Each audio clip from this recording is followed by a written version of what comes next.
Hey guys, Gameboy3800 here, once again back on Horizon 5. Last time out, the Mustang showed up, the AMC, and the Pontiacs to reclaim the top of the leaderboard. I need to change our arrival. So yep, the Mustang has its 500 in the world, top 1%. Let's go. Can anything beat that this time around? I don't think so, because we're going the exact opposite of what we just had. Mustang is lightweight, aerodynamic, and fast. Great handling. We're going for the huge Bentleys this time around. Both of them over 4,000 pounds. They do have good power, but they have the aerodynamics of an actual barn. Will be aero limited, like more than anything we've seen so far. And I don't really know. I'm going to start with 4.5 liter, so that we can work our way up to the 8 liter. I don't think the 8 liter is going to win, but it'll be cool to see small versus big engine of the same car pretty much. So the 4.5 liter blower is supercharged, naturally.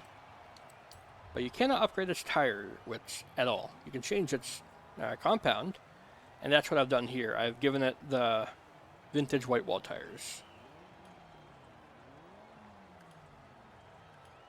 And it's one of the few cars we've seen this series that has different tire upgrades. I don't know why I didn't tune the suspension. Or if I did, why it was reset. Not much, but I like to have everything rounded out. Alright. Blower is ready to go.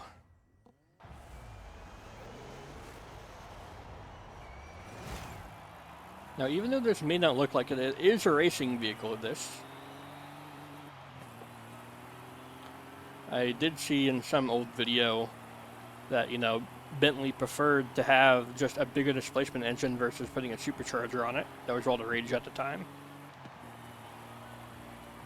Because, you know, for endurance racing, you want as few parts as possible that could fail or cause a problem. And, you know, a supercharger back then, it could get quite hot and be a failure point.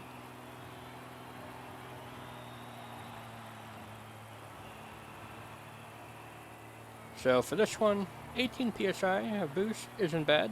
It's like 1.5 bars, I think. I'm probably totally wrong, but yeah. Yeah, this car has no grip. Its tires are actual bicycle tires. I should have put more rear wing angle in, but then we'd have even less straight line speed, as we already have none.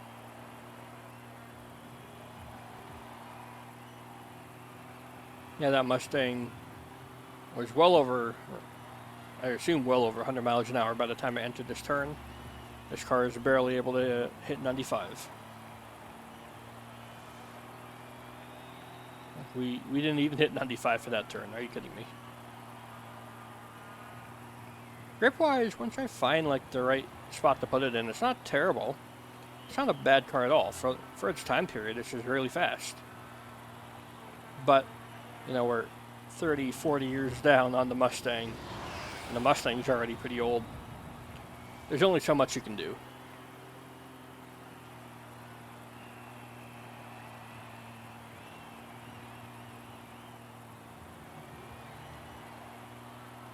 Yeah, the white wall tires are putting in work. They do seem to give it a comparable amount of grip to that Ford stock tires.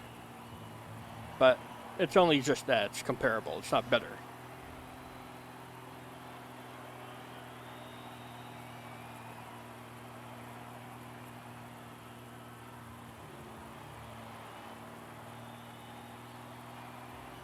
Yeah, we're a second down on the Mustang there. To be fair, that Mustang was mighty fast. It set fast lap after fast lap.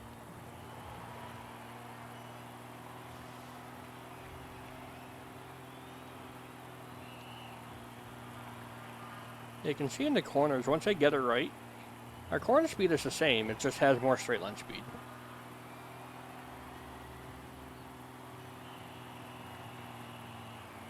And this car is, even though it's a long wheelbase, it has no rear grip. So I do need to watch out for it sliding. That was our best lap so far. Only just though.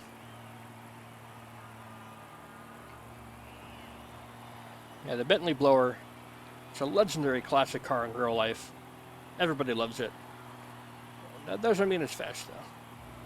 It's just cool. Like, you roll up into any event in one of these, you just win. Even if it's a race, you just win.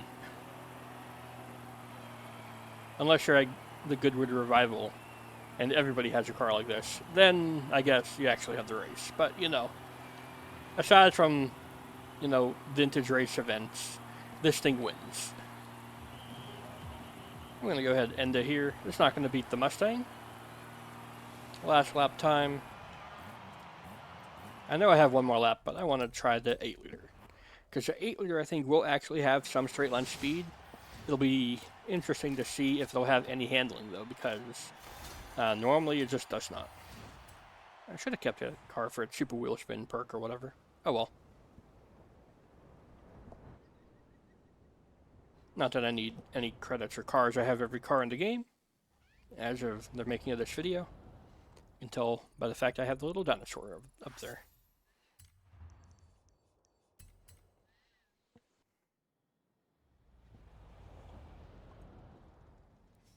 Mustang still leads.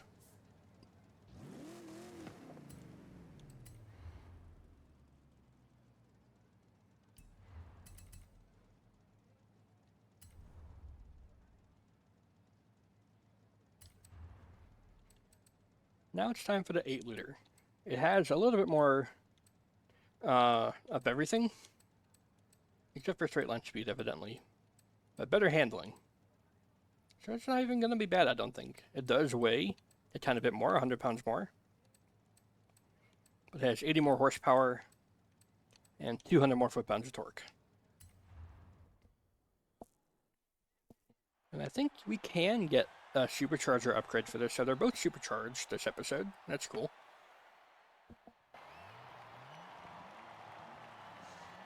Of course, naturally aspirated, this car is stock. Alright, so I did give it a street gearbox because I think the stock gearbox had us like under 100 miles an hour or something dumb like that. Or only 100 miles an hour. So I did give it this gearbox so that we have a chance. And we are in white wall tires as well. This is a very heavy car, so I have it pretty high up there. And we have pretty decent front downforce.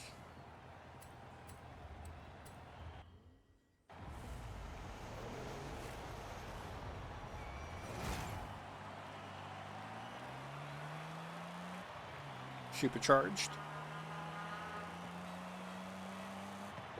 Now, I wish this car was usable in other classes, because it's a cool, badass car. Will it be cool, badass enough to win? Doubtful, but with this amount of torque and power, I guess anything's possible. Do I want 4th gear? How high are we revving? Not even the 4,000. Let's go. I do like low revving engines.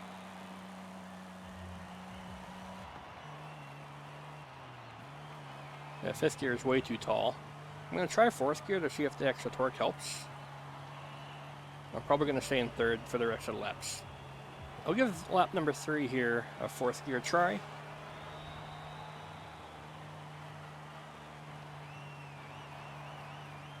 Yeah, grip-wise, we're actually pretty good. I like this car's grip. You can see how quick it just turns right in. So I could probably get away with less wing angle and have a tiny bit more straight line speed. Will that be enough? Let's give it a shot. Since we were about to cross for lap 4, I'll only give us 5 or 6 laps for... Oh, I hit quit instead of retry. God dang it. I'm very smart. Yeah, I won't give it the full 10 laps for the retry, but I will reduce the front wing angle because we were actually turning in too quick. Surprised it didn't stop us on the track, despite quitting out. Oh well.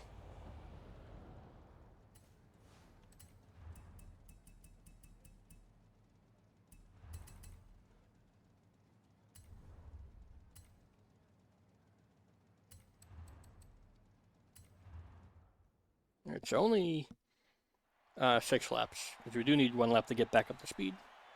So 6 laps with low front wing angle. Because with this car, it seems like it'll be worth it. Will it give us a higher top speed, by the way? It will, by 2 miles an hour. Nice.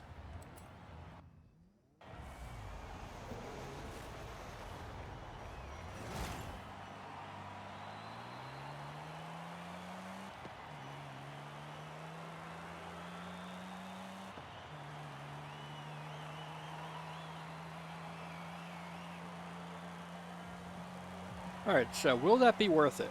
Will it be worth the extra time I spent quitting out and ruining, admittedly dead run, but still.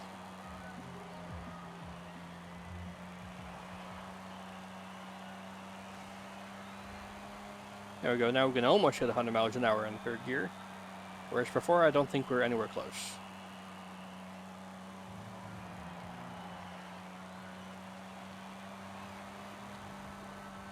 And yeah, we are still just so aerodynamically limited. It's not even funny. Even at 500, 600 foot-pounds of torque all the way through the rev range, it's not enough to overcome the barn that this car really is.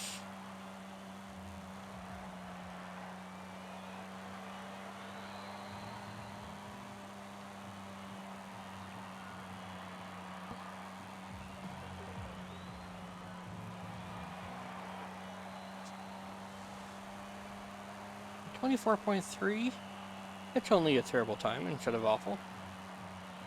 Like less than a second away from the Mustang.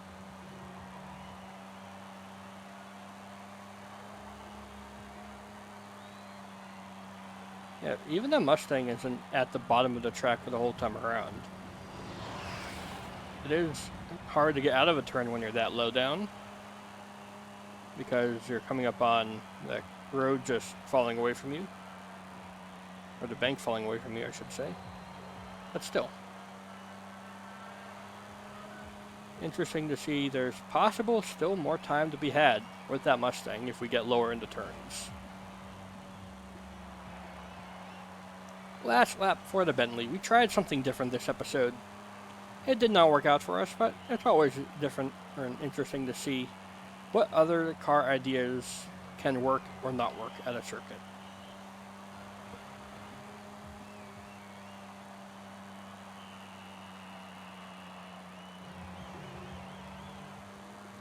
You know what I really do wish we could have in the game? Some Duesenbergs. Like the old supercharged models. Insane for the time. They had like 400 horsepower, like 200 years before anything else had 400 horsepower. Something dumb like that. Like monster cars. They weigh 12 billion pounds. But they're very cool. I wish they would add them in the game.